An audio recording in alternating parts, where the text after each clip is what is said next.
let's hear from some of our panelists. The first panelist will be Dr. Brandy Peer, who will explore how dialogue-based platforms and informational peer learning can help individuals grow in confidence, clarify concepts, and retain information faster. So let me give her the floor.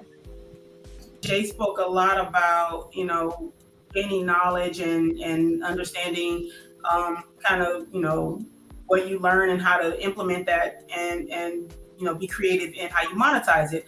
And so I want to talk to you all about our dialogue-based platforms and informal peer learning and how those help to actually build who you are, right? So in order for you to be creative and monetize what you know best, you need to know who you are and how you can implement that. People retain up to 80% more of the information that they are learning when they discuss it and have conversations about it versus just listening, right? So if you think about sitting in classes or you think about sitting in a lecture or a webinar and you're just taking in information without necessarily engaging in dialogue, which we'll have actually on the end of this, which is a Q&A. That's a sense of kind of a dialogue-based platform.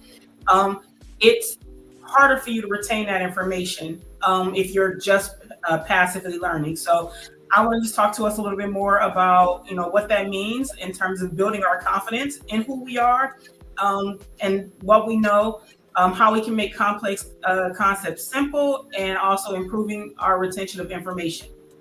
So like the old saying goes, you understand something if you can explain it to somebody else, if you can quote unquote translate it to somebody else, right? So, when you retain information, you do gain confidence because you know what you're talking about, right? And again, if you are monetizing your skills, you want to know what you're talking about. You want to be confident in what you know. You want to be clear about what you know. And so these are skills that you can gain by utilizing these dialogue-based platforms and informal peer learning. And like I said, these are skills that are fundamental in both personal and professional growth. So we're going to look at why dialogue and peer learning works and how we can use it today. So you may or may not be familiar with what dialogue-based learning is. It shows up in a number of ways. You've actually probably engaged with it and just didn't know what to call it. This can show up as, if you're in a classroom or you're in a teaching environment, this can show up as think, pair, share, where teachers give you something to think about, you share it with a colleague in the class or in the space, and then you all share it as a larger group. Discussion forums, if you've ever posted, someone's posted a question, you've responded to it, and then there's a dialogue built off of that. And that can be in an education scene. It can be on, Facebook. It can be anywhere where you have a discussion forum and the opportunity to engage in dialogue.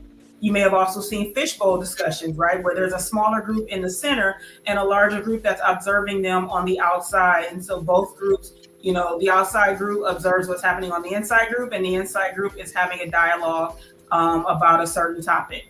And maybe even role play scenarios where maybe you've been told to act out a scene and, kind of build off of that and take that to the next level, right? When we think about, let's see, platforms, other types of platforms, you may have also seen like conversational AI, which is another way where, for instance, if you've ever tried to get help online and you click the little chat box, that's conversational AI, right? Because that is, you type in what you're looking for, what your problem is, and then you get a virtual response from that person, or that chatbot, I should say. Dialogue-based platforms and peer learning, they are an active way for you to gain information, for you to learn information, rather than just a passive way of just listening, right? When we listen and we don't engage in conversation, there's a lot of that information that's not going to stick, right? There's a lot of that information that may just be going in one ear and out of the other because we're not really fully engaged in what we're doing. And so when you combine dialogue-based learning as well as peer learning, you wind up having a more active interaction. Why that's important is because it actually encourages us to question things, right? When you hear something that maybe you're not sure about, maybe you are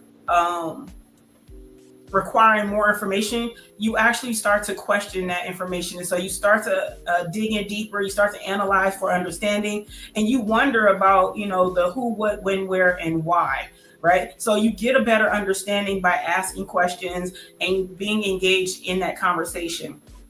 You also, get critical thinking, right? We all know that's a necessary skill that, is great in our personal and professional lives, right? So when we think about things critically and we're analyzing the information that we're receiving, we're doing checks and balances. We're making sure that, we understand, what's being presented to us. We think about other points of view, other ways to look at it, because in these dialogues and in these conversations, you will learn other people's points of view. You will learn, something you maybe didn't even consider, or a method that you didn't even consider, and so that opens you up to learning different pathways and increasing your ability to think a little deeper and analyze the information better.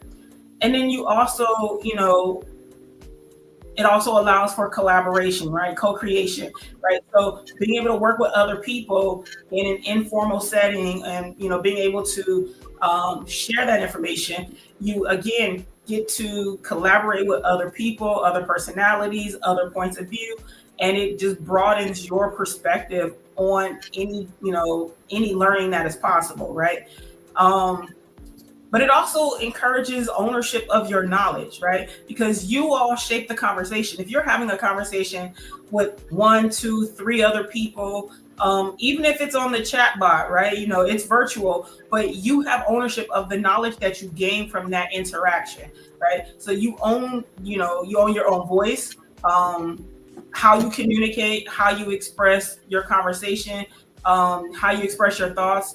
That also strengthens your communication style. You figure out how you need to say something, what you need to say, and you say it in the way that's most natural to you. So that in itself, by having that ownership of your knowledge, it helps to develop how you learn to communicate with other people.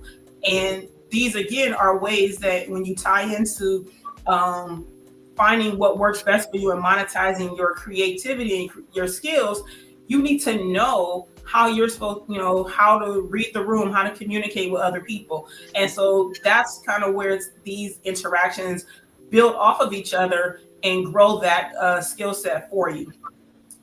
Now, the secret ingredient to having these informal peer learning spaces and dialogues and conversations is they're low pressure, right? There's very little, almost no pressure at all if you're interacting with, peers, right? Colleagues, people on your same level. There's very little pressure. It's practical, right? Having a conversation with other people is very practical. And it's very relatable because you are interacting with people that that you're aware of. And so you are, able to relate to the people that are in front of you because they're just like you, right? You learn more about yourself, like how you learn, what matters to you. That's self-awareness. That is an understanding of who you are and even how you are. So you all develop self-awareness for yourself, and you have a better understanding of the type of person that you are, the type of communication that works best for you, the type of understanding that you need in order to make things successful for you. And like I said, these could be study groups, mastermind circles, if you've ever been in a mastermind, if you've ever had a team debrief, right? Or even, like I mentioned before, online forums. These are some of the examples of how you can engage in some of these conversations. And it doesn't necessarily have to be something related to school or education. You might be in a conversation with your peers, your friends. You might be at Starbucks and you might be talking about any number of subjects, right? It might be related to music or TV or politics, whatever it is. You can have these conversations, but by having these conversations and having these in-depth and critical thinking opportunities, you start to develop your own authenticity, your own self-awareness, because you now understand how you interact and you engage in these conversations.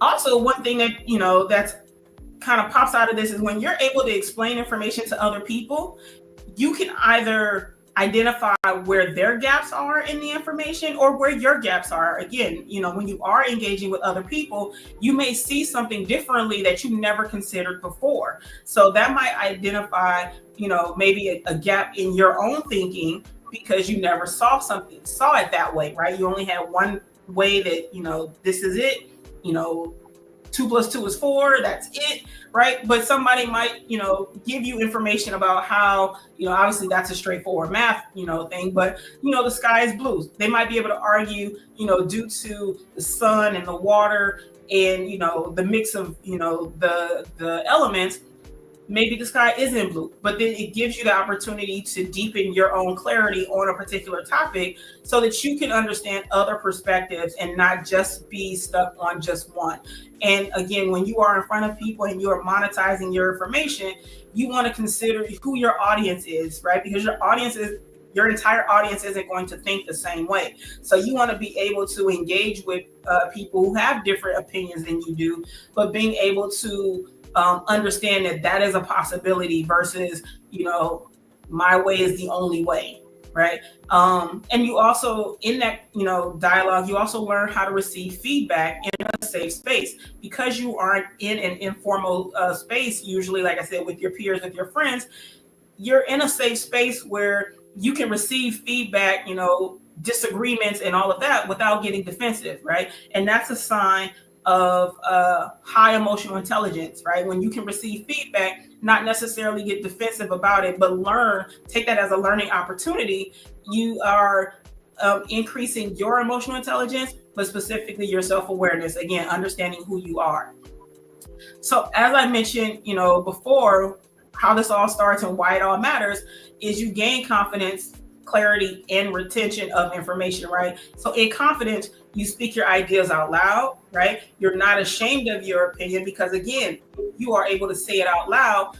You can receive feedback and, maybe be able to have a conversation about why there might be other opportunities or other alternatives to what you're speaking of, right? Constructive feedback builds self-trust, right? So again, when you can speak your ideas out loud, you begin to trust yourself, you trust your gut, and you believe that what you say it confidently because you know what you're saying, right? Like we said, if you can speak it and explain it to somebody else, you usually know what you're talking about and you can help other people learn. So again, you'll express your opinion or your discussion in a way that's natural to you, but you will do it confidently and boldly. Clarity. Our peers, our colleagues, they will ask simple questions just to get clarity of information in that discussion, but they are powerful questions, right? So they're going to force clear explanations, right? So again, if you can explain it in terms that are simple to other people, you know it, right? And so when people ask us questions and we're likely to respond, we want to engage, we'll engage and explain that as clearly as possible so we make sure that the other person or the other people understand what we're saying, right? And so that brings kind of alignment of our thoughts and our actions. Again, clarifying concepts with others helps us to align what we say with what we believe. So it's when we're having these conversations, we say what we believe, but we believe what we say. Right. And so, again, that ties into confidence because you have to believe it, but you're also going to say it loudly, say it boldly, and say it clearly. And lastly, having these conversations, having these dialogues and peer learning improves that active recall that we talked about, right? Having an active learning experience versus a passive learning experience, right? And so not only does it improve our communication styles, our confidence, our self-awareness, who we are and how we interact and how we receive and deliver information, but it also improves our memory, right? And it improves and it strengthens our memory a lot better than, again, just listening to information. So you are gaining a lot of skills in just having these conversations. Something as simple as having a conversation with your friend at Starbucks can actually help develop a lot about who you are. So it's important to understand why, again, that matters. Your confidence improves, your clarity, you're clearer when you're explaining things. and it also better helps you to retain information. So what I want you to remember and what I want you to take away with this today is that understand that having dialogue learning plus peer learning, again, gives you confidence, clarity, and retention, right? So it doesn't just make you smarter, but they help build your self-awareness, which again is a part of your emotional intelligence. And that's also an important skill for communicating with your family, your friends, your significant others, and even your colleagues. So what I leave you with today is, if you can, talk to somebody. When you're talking to somebody, ask clarifying questions and see how the dialogue builds on itself and what you learn and what you can take away from that conversation. All right. So thank you for your time, and I look forward to the Q&A later. Thank you so much, Dr. Brandy Peer, for sharing. I'm sure we all learned so much more about how dialogue can help with our learning and help us build our confidence and remember what we learned